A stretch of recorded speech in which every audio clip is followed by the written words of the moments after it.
ତାହେଲେ ତମର ଯୋଉ ପ୍ରଥମ ୟୁନିଟ ରହିଛି ସେ ପ୍ରଥମ ୟୁନିଟ ଆଜି ଆମେ ଆଲୋଚନା କରିବା। ପ୍ରଥମ ୟୁନିଟରେ ତମର ରହିଛି ଯେ ମହାତ୍ମା ଗାନ୍ଧୀ ଏବଂ ମୌଳିକ ଶିକ୍ଷା।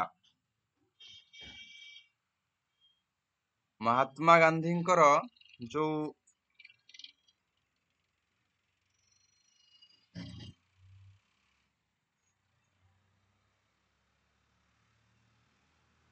ମାନେ କୁହାଯାଉଛି ଯେ basic education Mahatma Gandhi and basic education. ଶୁଭୁଛି ମୋ କଥା? हाँ सर। ଓକେ, ତ ତମର ବେସିକ ଏଜୁକେସନ ବିଷୟରେ ମହାତ୍ମା ଗାନ୍ଧୀଙ୍କର କଣ ଅଭିମତ, କଣ ତାଙ୍କର ଦର୍ଶନ, ଜୀବନ ଦର୍ଶନ, ଏଇ ବିଷୟରେ ସବୁ ପଢାଯିବ। କଣ ପଢାଯିବ ନା ମହାତ୍ମା ଗାନ୍ଧୀ ଜଣେ ହଉଛନ୍ତି କେବଳ ମହାପୁରୁଷ ନୁହନ୍ତି, ଜଣେ ଚିନ୍ତାନାୟକ, ଜଣେ ଦାର୍ଶନିକ, ବୁଝିଉଛି। ଏବଂ ତାଙ୍କର ଦର୍ଶନ ଶିକ୍ଷା ପ୍ରତି ତାଙ୍କର ଚିନ୍ତାଧାରା ଶିକ୍ଷା ପ୍ରତି କଣ ସେ ବିଷୟରେ ଏଇ ୟୁନିଟରେ ତମର ଆଲୋଚନା କରାଯାଇଛି। ଆମେ ତମର ବହି ଅନୁସାରେ ଯେହେତୁ ଟେକ୍ସଟ ବୁକ୍ ଏଇଟା ଆମେ ଟେକ୍ସଟ ବୁକ୍ ହିସାବରେ ଆଲୋଚନା କରିବା, ଆଉ ଏଇ ହିସାବରେ ହିଁ ତମମାନଙ୍କର ଯୋଉଟା ପ୍ଲସ୍ ଟୁର କ୍ୱେଶ୍ଚିନ୍ ପ୍ୟାଟର୍ନ ରହିଛି।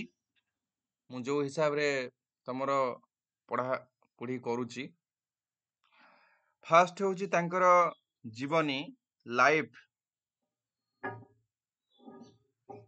ତାଙ୍କର ଜୀବନୀ ବିଷୟରେ ଆମେ ଯଦି ଗୋଟେ ମହାପୁରୁଷ, ଗୋଟେ ଦାର୍ଶନିକଙ୍କ ବିଷୟରେ ପଢିବା, ତାଙ୍କର ଅବଦାନ କଣ ଶିକ୍ଷା ଜଗତକୁ, ତାହେଲେ ତାଙ୍କର ଜୀବନୀ, ତାଙ୍କର ଜୀବନର ଇତିହାସ ଜାଣିବା ନିହାତି ଦରକାର।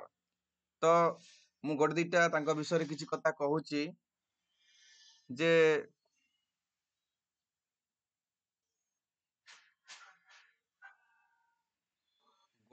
ଆମର ଗୋପବନ୍ଧୁ ମଧ୍ୟ ଅଛନ୍ତି ତମର ନାଇଁ ସିଲାବସ ରେ। हाँ ଠିକ ଅଛି। ମହାତ୍ମା ଗାନ୍ଧୀ ଯେତେବେଳେ ଜନ୍ମ ହେଲେ, ଯୋଉ ସମୟରେ ଜନ୍ମ ହେଲେ, ସେତେବେଳେ ଅନ୍ୟାୟ, ଅତ୍ୟାଚାର, ବିପ୍ଳବ ଓ ଶିକ୍ଷାର ବିକାଶ ଘଟେ। କାରଣ ମୁଁ ଗୋଟେ ଦିଟା ଉଦାହରଣ କହୁଛି ଯେ ଯେତେବେଳେ ମହାତ୍ମା ଗାନ୍ଧୀ ଧରାବତରଣ କଲେ, ମାନେ ଜନ୍ମ ନେଲେ, ସେ ସମୟରେ ତମେ ଜାଣିଛ ଯେ 1800 ମସିହା ବେଳକୁ ସମଗ୍ର ଭାରତ ବର୍ଷରେ ଇଂରେଜ ଶାସନ ଚାଲିଥିଲା। ଏ ଇଂରେଜ ଶାସନ ସମୟରେ ଭାରତର ବିଭିନ୍ନ ଅଞ୍ଚଳରେ ଲୋକମାନଙ୍କୁ ଶୋଷଣ କରାଯାଉଥିଲା। ବିଶେଷ ଭାବରେ ଆମର ଭାରତୀୟ ମାନଙ୍କୁ ଶୋଷଣ କରାଯାଉଥିଲା। ତାହେଲେ ସେତେବେଳେ ବିଶେଷ ଭାବରେ ଶିକ୍ଷା କ୍ଷେତ୍ରରେ ବିକାଶ କରିବା ପାଇଁ ମହାତ୍ମା ଗାନ୍ଧୀ ପରବର୍ତ୍ତୀ ପର୍ଯ୍ୟାୟରେ ଚିନ୍ତା କରିଥିଲେ। ଜଣେ ତାଙ୍କୁ କୁହାଯାଉଛି ବିଦ୍ୟା ପୁରୁଷଙ୍କର ଆବିର୍ଭାବ ହୋଇଥିଲା ବୋଲି କୁହାଯାଉଛି, ବୁଝିହଉଛି। ମାନେ ବିଦ୍ୟା ପୁରୁଷ ଭାବରେ ତାଙ୍କୁ ଏଠି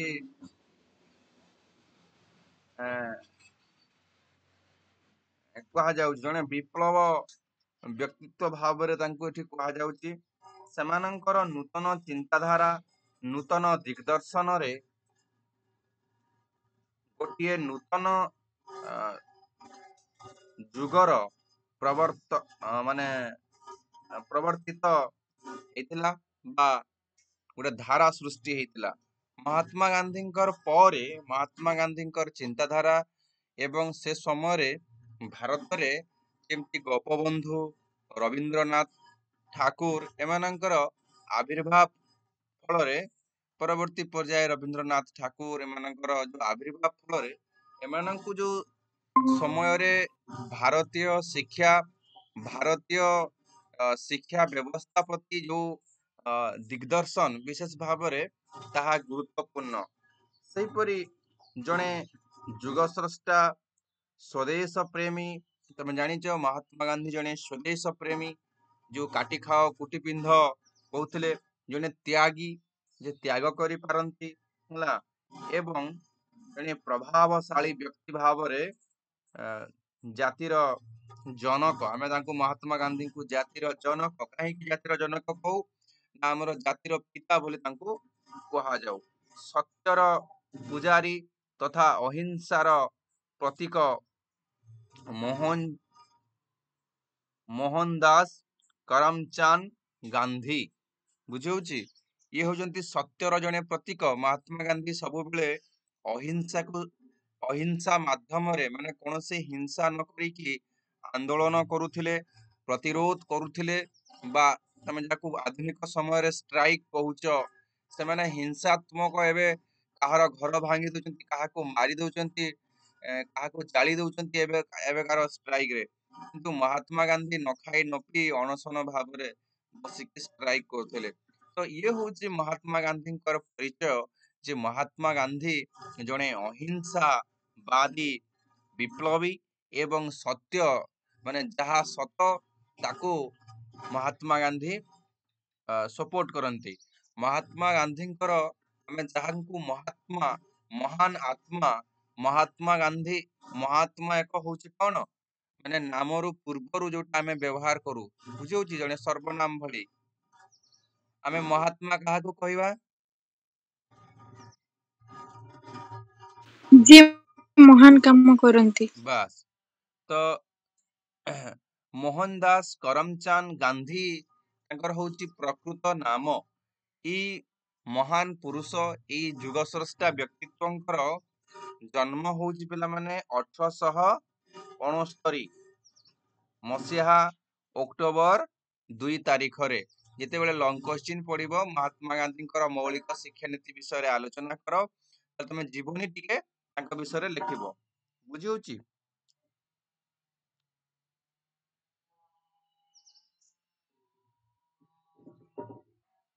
ତାଙ୍କର ଜନ୍ମ ହଉଛି କଣ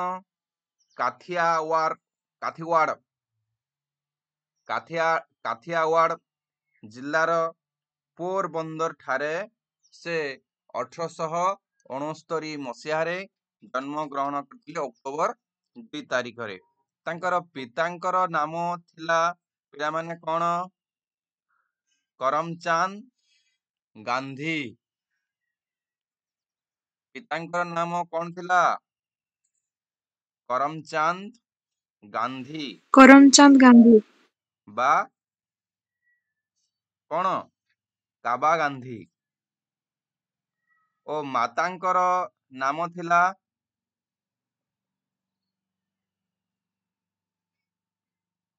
ପୁତୁଳି ବାଇ। ବୁଝି ହଉଛି? ତାଙ୍କର ପିତା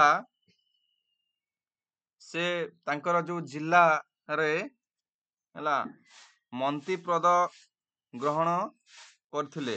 ବୁଝି ହଉଛି? ମନ୍ତ୍ରୀ ପଦ ଗ୍ରହଣ କରିଥିଲେ। ମାତ୍ର 13 ବର୍ଷ ବୟସରେ ସେ କିଏ ମହାତ୍ମା ଗାନ୍ଧୀ କସ୍ତୁରବାଙ୍କୁ ବିବାହ କରିଥିବା ସୂଚନା ମିଳେ। ଯେ ମହାତ୍ମା ଗାନ୍ଧୀ କେତେ ବର୍ଷ ବୟସରେ ତାଙ୍କର ସ୍ତ୍ରୀର ନାଁ ହଉଛି କଣ? କସ୍ତୁରବା ଗାନ୍ଧୀ। ଏବେ ବର୍ତ୍ତମାନ ତମେ ଦେଖୁଥିବ ଯେ ଯୋଉ ଗୋଟେ ଆବାସିକ ସ୍କୁଲ ରହିଛି କସ୍ତୁରବା ଗାନ୍ଧୀ ବିଦ୍ୟାଳୟ ଜାଣିଥିବ, ସେଟା ଏଇ ମହାତ୍ମା ଗାନ୍ଧୀଙ୍କର ସ୍ତ୍ରୀଙ୍କ ନାମରେ ହେଇଛି, କସ୍ତୁରବା। ବୁଝି ହଉଛି? ମହାତ୍ମା ଗାନ୍ଧୀ 1887 ମସିହାରେ ମାଧ୍ୟମିକ ଶିକ୍ଷା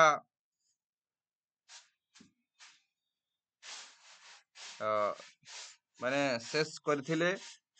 ସେପ୍ଟେମ୍ବର 4, 1887 ମସିହାରେ ବିଲାତ ଯାତ୍ରା କଲେ ଏବଂ ବିଲାତ ଯିବା ପରେ ସେଠାରେ ସେ 1891 ମସିହା ଜୁନ ମାସରେ ଆମର ଯୋଉ ଆଇନ ବା ଲ ପରୀକ୍ଷାରେ ଉତ୍ତୀର୍ଣ୍ଣ ହୋଇ ଭାରତକୁ ପ୍ରତ୍ୟାବର୍ତ୍ତନ କରିଥିଲେ। ସେଠାରେ ସେ ଲ ପଢିବା ପାଇଁ କୋଉଠିକି ଯାଇଥିଲେ ନା ବିଲାତକୁ ଯାଇଥିଲେ ଏବଂ ବିଲାତରେ ସେ ଆଇନ ପାଠ ପଢି ସାରି ମାନେ ଲ ରେ ପାସ୍ କରି ସେ ପୁଣି ଭାରତକୁ ଫେରିଥିଲେ ହେଲା।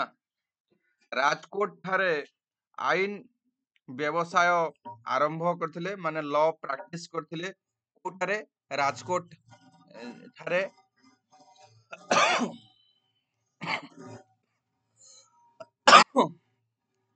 ରାଜକୋଟ ଠାରେ ସେ କଣ କରିଥିଲେ? ଲ ପ୍ରାକ୍ଟିସ ବା ଯାକୁ ମାନେ ଲ ସେଠି ବ୍ୟବସାୟିକ ମାନେ ଲ ସେବା ଦେଇଥିଲେ। ବୁଝି ହଉଛି? ମାନେ ଆଇନ ସେବା ଓକିଲ ଭାବରେ କାମ କରିଥିଲେ। ବୁଝି ହଉଛି? ଗୋଟେ ଧାଡ଼ିରେ କହିଲେ। ତାପରେ 1893 ମସିହାରେ ସେ ଆଇନ ପରାମର୍ଶଦାତା ଭାବେ ଦକ୍ଷିଣ ଆଫ୍ରିକା ଯାତ୍ରା କରିଥିଲେ। ଲ ଆଡଭାଇଜର। ବୁଝି ହଉଛି? ଲ ଆଡଭାଇଜର ଯାହାକୁ ଆମେ ଇଂରାଜୀରେ କହୁ, ସେ କେତେ ମସିହାରେ ଦକ୍ଷିଣ ଆମେରିକା ଯାତ୍ରା ଆଫ୍ରିକା ଯାତ୍ରା କରିଥିଲେ? 91ରେ ସେ ପାସ୍ କରିକି ଫେରିଲେ 1891ରେ। ତାପରେ 1893 ମାନେ ଏଠି 2 ବର୍ଷ ହିଁ ରହିକି ତାପରେ 1893 ମସିହାରେ ସେ କୋଉଠିକି ଗଲେ? ଆଇନ ପରାମର୍ଶଦାତା ଭାବରେ ଲ ଆଡଭାଇଜର ଭାବରେ ଦକ୍ଷିଣ ଆଫ୍ରିକା ସେ ଯାଇଥିଲେ। ସେଠାକାର ବର୍ଣ୍ଣ ବୈଷମ୍ୟ ନୀତି ମାନେ କଳା ଗୋରା ନୀତି ତାଙ୍କୁ ତାଙ୍କ ହୃଦୟରେ ବିଶେଷ ଭାବରେ ଏକ ମାନେ ରାଜନୈତିକ ଚେତନା ଜାଗ୍ରତ କରାଇଥିଲା ଯେ ମାନେ ଗୋରା ଲୋକମାନେ କଳା ଲୋକମାନଙ୍କୁ ସେଠାରେ ଘୃଣା କରୁଥିଲେ। ବୁଝି ହଉଛି? ହେଲା।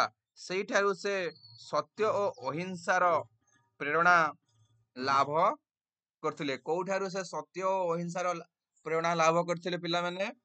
ଯୋଉଠାରେ ଦକ୍ଷିଣ ଆଫ୍ରିକା ଯାଇଥିଲେ। ଦକ୍ଷିଣ ଆଫ୍ରିକା ଯିବା ଫଳରେ ସେଠାରେ କଣ ହେଇଥିଲା ନା ତାଙ୍କର ଯୋଉ ବର୍ଣ୍ଣ ବୈଷମ୍ୟ ନୀତି ମାନେ ଯୋଉ କଳା ଗୋରାର ଭେଦଭାବ, କଳା ଲୋକଙ୍କୁ ଘୃଣା କରିବା, ବୁଝୁଛି? ତ ଏଇ ଜିନିଷ ସେ ସେଠାରେ ଲକ୍ଷ୍ୟ କରିଥିଲେ। କୋଉଠି? ଦକ୍ଷିଣ ଆଫ୍ରିକାରେ। କାରଣ ସେଠିକାରେ ଗୋରା ଲୋକ ବିଶେଷ କଳା ଲୋକମାନଙ୍କୁ ସେମାନେ ଘୃଣା କରନ୍ତି। ତ ଏଇ ଯୋଉ ମାନେ ଗୋଟେ ବୈଷମ୍ୟର ମାନେ ଗୋଟେ ବିଭେଦର ଶିକାର ହେଇଥିଲେ ମହାତ୍ମା ଗାନ୍ଧୀ। ତାପରେ ତାଙ୍କ ମନ ଭିତରେ ବିଶେଷ ଭାବରେ ଏକ ବିପ୍ଳବୀ ମନୋଭାବନା ଜାଗ୍ରତ ହେଇଥିଲା। କାରଣ ସେ ସମୟରେ ଭାରତରେ ଆମର ଇଂରେଜ ମାନେ ବାଣିଜ୍ୟ କରିବାକୁ ଆସି ମାନେ ବେପାର କରିବାକୁ ଆସି ଶାସନ କରିବା ପାଇଁ ଚେଷ୍ଟା କରୁଥିଲେ, ମାନେ କରିସାରିଥିଲେ, ଶାସନ କରୁଥିଲେ। ତ ସେମାନେ ଇଂରେଜ ମାନେ ହଉଛନ୍ତି ଗୋରା। ତେଣୁକରି ତାଙ୍କ ଭିତରେ ଗୋଟେ ଜାଗ୍ରତ ହେଇଥିଲା। କାହା ଭିତରେ? ମହାତ୍ମା ଗାନ୍ଧୀଙ୍କ ଭିତରେ। ଦକ୍ଷିଣ ଆଫ୍ରିକାରୁ ଫେରି ଭାରତରେ ସ୍ୱାଧୀନତା ନିମନ୍ତେ ଅଣ୍ଟା ଭିଡ଼ି ଥିଲେ। ଭାରତରେ ସେ ସମୟରେ ଭାରତ ପରାଧୀନ, ଇଂରେଜ ମାନଙ୍କ ହାତରେ ଶାସନ। ତେଣୁ ମହାତ୍ମା ଗାନ୍ଧୀ ତାର ନେତୃତ୍ୱ ତାକୁ କୁହାଯାଏ ମୁକ୍ତି ସଂଗ୍ରାମ କୁହାଯାଇପାରେ। ଯେ ମହାତ୍ମା ଗାନ୍ଧୀ ଯୋଉ ସଂଗ୍ରାମ ଆରମ୍ଭ କରିଥିଲେ ତାକୁ କଣ କୁହାଯାଏ? ସବୁ ଯାକ ତାର ତ ଅଛି ଭାରତ ଛାଡ ଆନ୍ଦୋଳନ, ଚମ୍ପାରଣ ଆନ୍ଦୋଳନ, ବହୁତ ଗୁଡାଏ ଆନ୍ଦୋଳନ ଅଛି। କିନ୍ତୁ ଯୋଉ ଆମେ ଯଦି ସମସ୍ତ ଆନ୍ଦୋଳନକୁ ଏକ କରି ଆଲୋଚନା କରିବା ତାହେଲେ ତାକୁ କଣ କହିବା? ଭାରତୀୟ ମୁକ୍ତି ସଂଗ୍ରାମ। ବୁଝି ହଉଛି? ମହାତ୍ମା ଗାନ୍ଧୀ ତମେ ଯେହେତୁ ତମେ ଏଇଟା ଇତିହାସ ଏଠି ପଢୁନ, ତମେ ଏଜୁକେସନ ପଢୁଛ, ଏଜୁକେସନ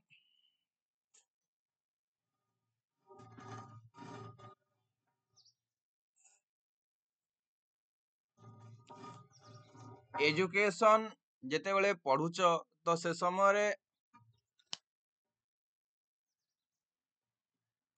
ଯେତେବେଳେ ଏଟା ତମେ ଟିକେ ସଂକ୍ଷିପ୍ତରେ ତାଙ୍କ ବିଷୟରେ ଲେଖିବା ଜରୁରୀ ହେଲା।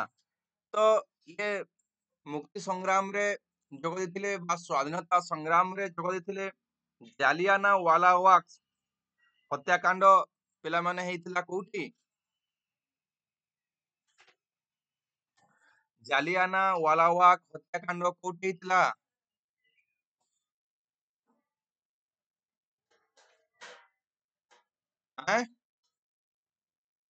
ଜାଣି ନାହିଁ? ପଞ୍ଜାବର? ହ୍ୟାଲୋ, ମୋ କଥା ଶୁଭୁଛି ତ?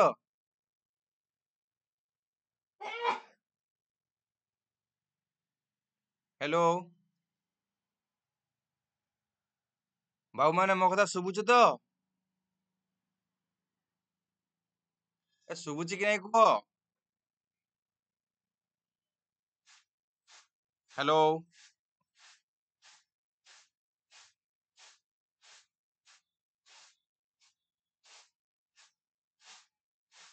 ହ୍ୟାଲୋ,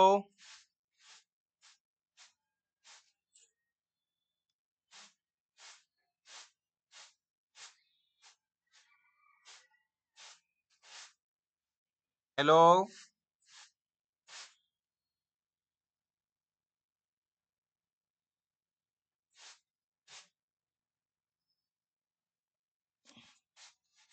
ହ୍ୟାଲୋ,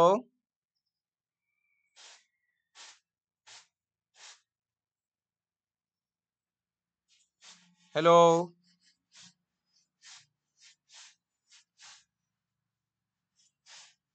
ମ୍ୟାଡାମ ଶୁଭୁଛି ମୋ କଥା?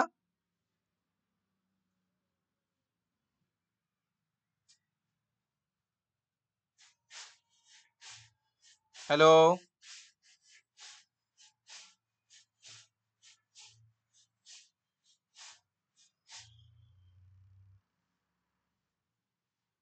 ହ୍ୟାଲୋ,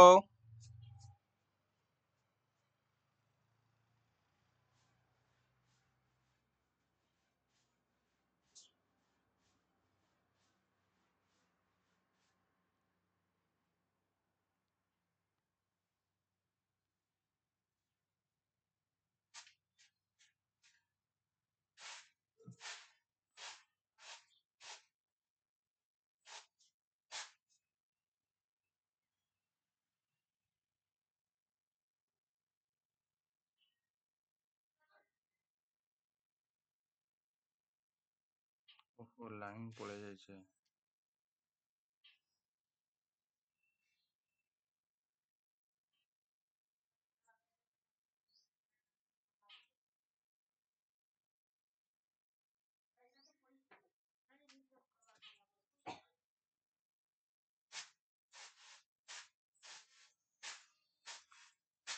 ମତେ କଟି ଯାଇଥିଲା କହିନ ରେ ପିଲାମାନେ?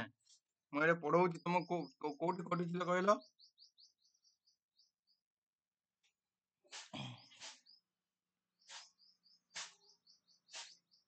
ହ୍ୟାଲୋ,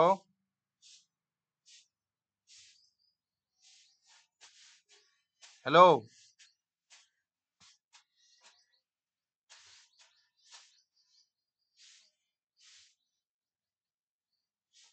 ଶୁଭୁଛି କି ନାଇଁ? ତୁମେ ହ୍ୟାଲୋ,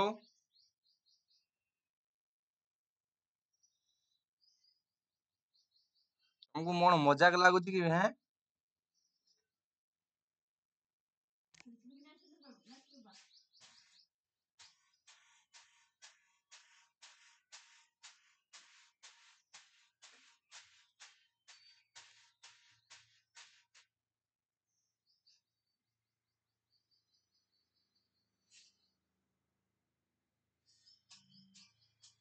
ହ୍ୟାଲୋ, ଶୁଭୁଛି କି ନାହିଁ?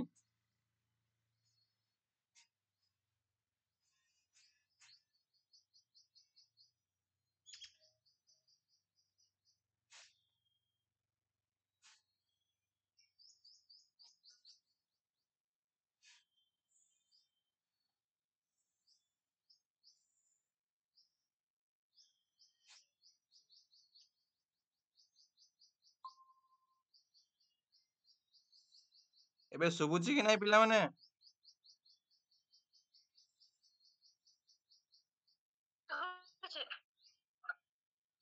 ଶୁଭୁଛି ତ?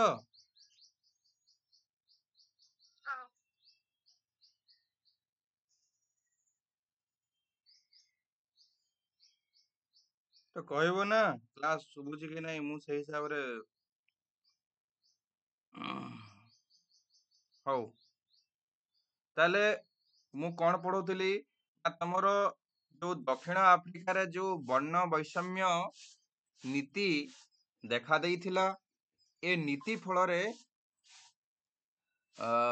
ମହାତ୍ମା ଗାନ୍ଧୀଙ୍କ ମନ ଭିତରେ ଏକ ଭାବାନ୍ତର ସୃଷ୍ଟି ହେଇଥିଲା, ଯାହା ଫଳରେ ସେ ଭାରତୀୟ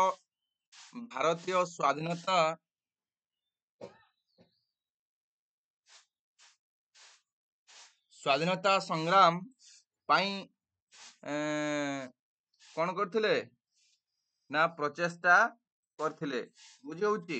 ପରେ ଗାନ୍ଧୀଜୀ ଜାଲିଆନା ୱାଲାବାଗ ଯୋଉଠି ଅମୃତ ସହରରେ ପିଲାମାନେ ହେଇଥିଲା, କୋଉଠି ହେଇଥିଲା?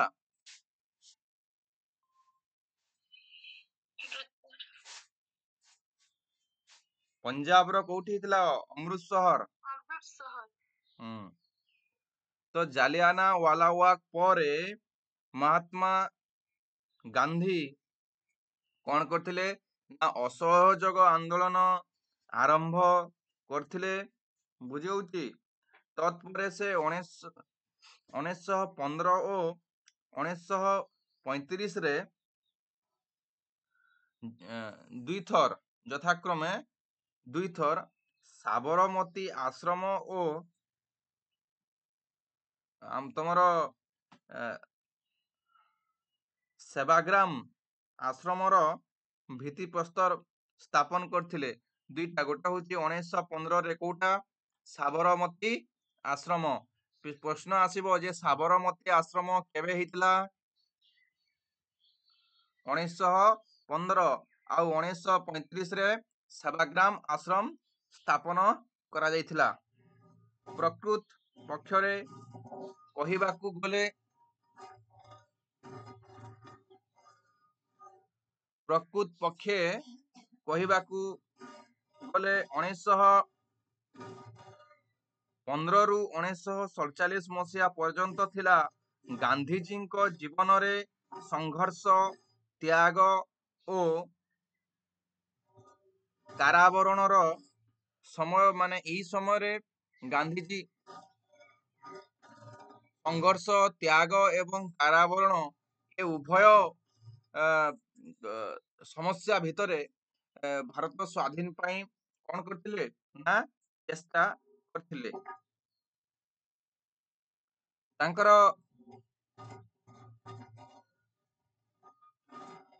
ଅସୀମ ତ୍ୟାଗ ଓ ତାଙ୍କର ନେତୃତ୍ୱ ବଳରେ ଭାରତ ବିଶେଷ ଭାବରେ 1947 ମସିହାରେ ସ୍ୱାଧୀନତା ଲାଭ କଲା। ଇଏ ହଉଛି ମହାତ୍ମା ଗାନ୍ଧୀଙ୍କର ପରିଚୟ। ତାପରେ ଆଉ ଟିକେ ଆଲୋଚନା କରିବା ଯୋଉଟା ତମର ସରିଯିବ ମହାତ୍ମା ଗାନ୍ଧୀଙ୍କ ବିଷୟରେ। 1948 ମସିହା ଜାନୁଆରୀ 30 ତାରିଖରେ ଗାନ୍ଧୀଜୀ ସନ୍ଧ୍ୟା ପ୍ରାର୍ଥନା ସଭାରେ ଯୋଗ ଦେବାକୁ ଯାଉଥିଲେ ବା ଯୋଗ ଦେବାକୁ ଯିବା ସମୟରେ କେତେ ମସିହା? 1948। ମନେ ରଖ, 1947 ଅଗଷ୍ଟ 15 ତାରିଖ ଦିନ ଭାରତ ସ୍ୱାଧୀନ ହଉଛି ଏବଂ 1948 ଜାନୁଆରୀ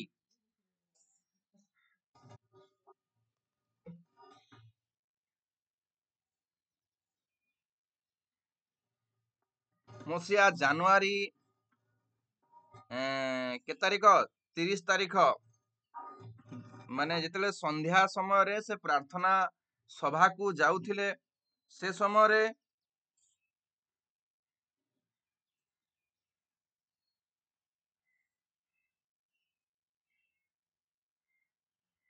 ବିରଳା ଭବନ ଯୋଉଟା ରହିଛି ବିରଳା ଭବନ ଠାରେ ବିନାୟକ ନାଥୁରାମ ଗଡ଼ସେ, ଆମେ ଯୋଉ ନାଥୁରାମ ଗଡ଼ସେ କହୁଛୁ ତାଙ୍କ ନାଁ ପୂର୍ଣ୍ଣ ନାମ କଣ? ବିନାୟକ ନାଥୁରାମ ଗଡ଼ସେ ନାମକ ଜଣେ ଦେଶଦ୍ରୋହୀ ବା ଜଣେ ବ୍ୟକ୍ତି ହାତରେ ମହାତ୍ମା ଗାନ୍ଧୀ ତାଙ୍କର ଗୁଳିରେ ମୃତ୍ୟୁବରଣ କରିଥିଲେ।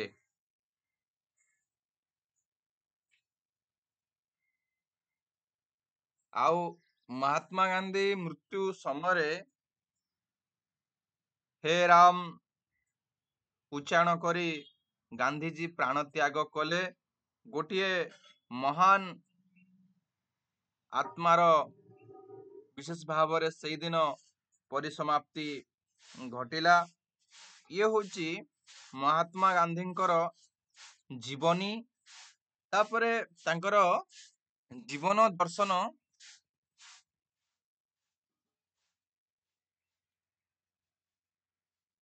ତାପରେ ତାଙ୍କର ଜୀବନ ଦର୍ଶନ ପିଲାମାନେ ରହିଛି। ଜୀବନ ଦର୍ଶନ ଆଉ ଗୋଟେ କ୍ଲାସ ରେ ଆମେ ଆଲୋଚନା କରିବା। ତମାନେ ଯଦି ଡେଲି କ୍ଲାସ ତମେ ଆଟେଣ୍ଟିଭଲି କରିବ ତାହେଲେ ପରୀକ୍ଷାରେ ଭଲ ମାର୍କ ରଖିପାରିବ। ଆଉ ଆଜି ଗୋଟେ କ୍ଲାସ କାଲି ଗୋଟେ କ୍ଲାସ ମନ ଇଚ୍ଛା ମାନେ କଲେ ହବ ନାହିଁ, କାରଣ ମୁଁ ବି ଖାଲି ଏଠି ବସି ନାହିଁ, ବୁଝୁଛି। ତମାନଙ୍କୁ ବର୍ତ୍ତମାନ ଆମେ ଫ୍ରି କ୍ଲାସ ଦଉଛୁ, ଆମର ଆଡମିସନ ଚାଲିଛି ବୋଲି ଆମେ ଫ୍ରି କ୍ଲାସ ଦିଆଯାଉଛି। ଯେତେବେଳେ ଆମର ଆଡମିସନ କମ୍ପ୍ଲିଟ ହେଇଯିବ ଆଉ ଆମେ ଫ୍ରି କ୍ଲାସ ଦେବୁ ନାହିଁ, ବୁଝୁଛି। ଯୋଉମାନେ ଆଡମିସନ କରିବେ ସେଇମାନଙ୍କୁ ହିଁ ଆମେ କ୍ଲାସ ପ୍ରୋଭାଇଡ କରିବୁ, ଠିକ ଅଛି। ତ ଏବେ ଯୋଉମାନେ କରୁଛ କ୍ଲାସ କର, କିଛି ଅସୁବିଧା ନାହିଁ, ବଟ୍ ରେଗୁଲାରି କର ଯେ ତମାନଙ୍କର କିଛି ବୁଝାବୁଝି ପଡିବ, ବୁଝୁଛି। ପ୍ଲସ ଟୁ ଯଦି ଭଲ ମାର୍କ ଆଣିବାର ଅଛି ତ ଟିକେ ପଢାପଢି କର, କ୍ଲାସ କୁ ଭଲ ଭାବରେ କର। ଆଜି ପାଇଁ ରହିଲି।